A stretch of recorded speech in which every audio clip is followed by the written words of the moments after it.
Ito na yung ating in-order, yung pamalit natin sa ATS, no? Dumating na siya. Bali, ang price nito ay nasa 600. Pero nakuha ko siya ng nasa 400 plus. Gawa ng voucher at yung coins. Buksan natin. Papalit natin doon sa ating ATS kasi nasira yung ATS natin. Bali, ito yung ano niya, itsura niya. Ito kasi mabagal yung switching niya. Parang may delay siya. Kaya lang hindi siya naka-din rail. Bali, kailangan lagyan ng tornilyo dito. Hindi siya naka-din rail. Kabit natin. Ito yung nasira nating ATS. Ito yung ating bago. Medyo malaki, no? Laki ng kakainin niyang space. Ang gagawin natin, tanggalin natin to, yung dalawa. Tapos tsaka natin i-tornilyo. Kasi hindi siya naka-din rail eh. Tornilyo natin. Tapos yung wire na nasa taas, ito kasi ano, yung dalawang wire, yung emergency tsaka yung priority, ayan, sa taas parehas. Hindi katulad nung nasira natin, taas at sa baba. Ngayon yung wire na, kasi ito yung sa Meralco, yung wire na nasa Meralco, papuntahin natin sa taas para dun siya, yung solar tsaka Meralco, para dito. Tapos itong dalawang to, kung makikita nyo, meron dyan nakalagay na para sa ilaw, indicator light yan. Pagka lumipat siya sa Meralco o kaya sa solar, kung maalin dito sa dalawa, pag naglagay ka ng ilaw dyan, yun yan, mag-i-indicate siya na nakalipat siya sa solar o kaya Meralco. Tapos dito, ang mangyayari, pagsasamahin natin, paparallel natin yung dalawa. Tapos yun yung bababa sa supply na natin yun. Kaya tayo nagamit nito para kapag halimbawa nalobat na yung solar natin, automatic siya lilipat sa Meralco. Gagawin natin, ayan, nakapatay lahat ng breaker natin, no. Papatayin ko rin yung main breaker ng Meralco natin, nasa loob yun. Tapos tanggalin natin to, tanggalin natin yung wire ng battery para maikasama na natin tong bago. Nakapatay na yung Meralco sa loob, yung breaker, check natin. Ayan, wala na. Sa solar wala rin, nakapatay na rin yan. Tanggalin muna natin yung wire ng battery.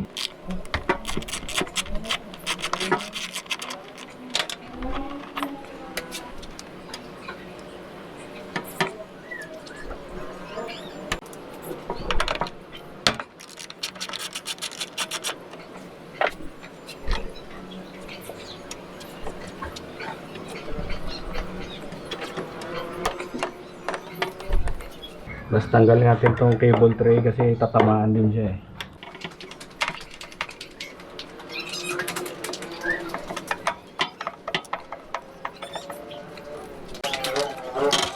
Tapos tanggalin natin yung mga wire. Ito yung sa Meralco.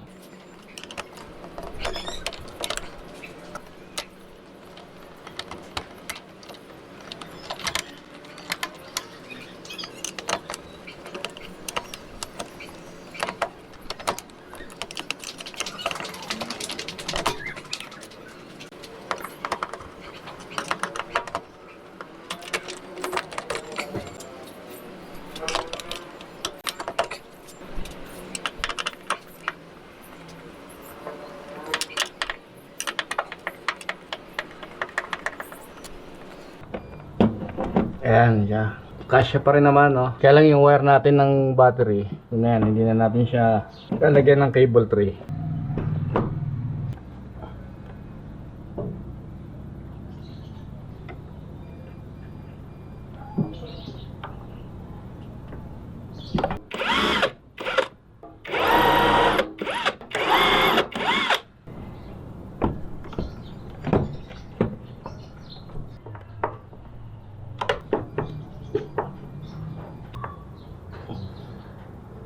Tapos ayusin na lang natin yung wire ulit sa taas, yung solar tsaka Meralco. Yung indicator light din natin gagamitin kasi okay na yan. Tapos kabit na natin tong output muna, no? Parallel natin doon sa kabila. Tapos check natin kung hindi maluwag, kasi pag maluwag yan, susunog yan. Tapos ganun din yung sa isa.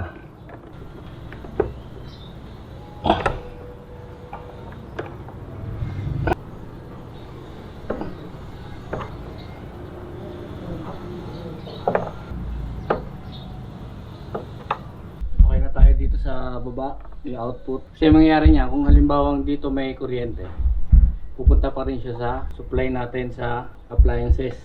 Pag halimbawa dito, ganun din. Kaya meron tayong jumper dyan. Kasi itong wire na to, dalhin natin sa taas. Ito rin. Tapos okay na tayo. Kakabit natin itong battery cable natin. Ito yung Meralco natin, ito yung solar.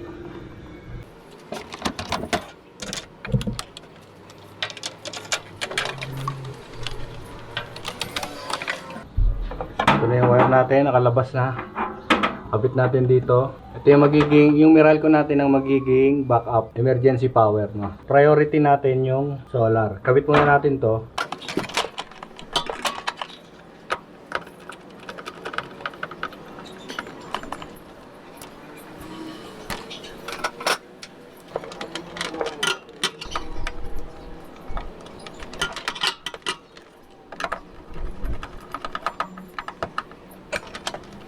Nai-wiring na natin. Okay na, battery na lang. Nakabit na natin lahat. Battery na lang ang ating kakabit. Bali kaya tayo nagpalit ng ATS kasi nasira siya. Nag-stuck na yung contact niya na lagi na siya sa nasa Meralco. Hindi natin magamit yung contact nung para sa solar. Stuck na siya. At pinalitan natin. Malakas kasi pumalo yung luma nating siguro kaya siya nasira.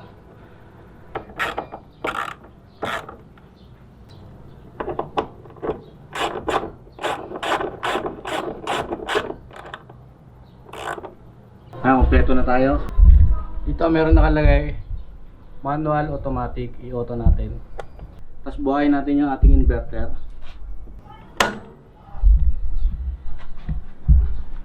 Yan, buhay yung inverter.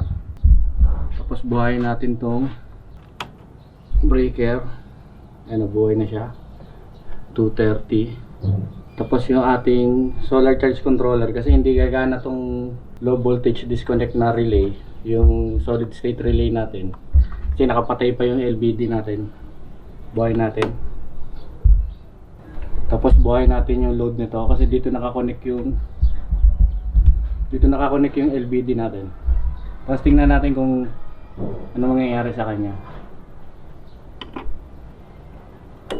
O yun, lumipat na siya. Smooth lang yung galaw niya, no? Tapos buhayin natin yung ating main breaker dun sa loob para sa Meralco, para magkaroon na ng kuryente dito sa Meralco side natin. Tapos i-check natin kung mag-o-auto siya pagka nalobat yung ating battery. Ayan, makikita nyo meron na rin siyang, may ilaw na rin, common, tsaka backup. Buhayin natin yung ating solar panel para mag-charge.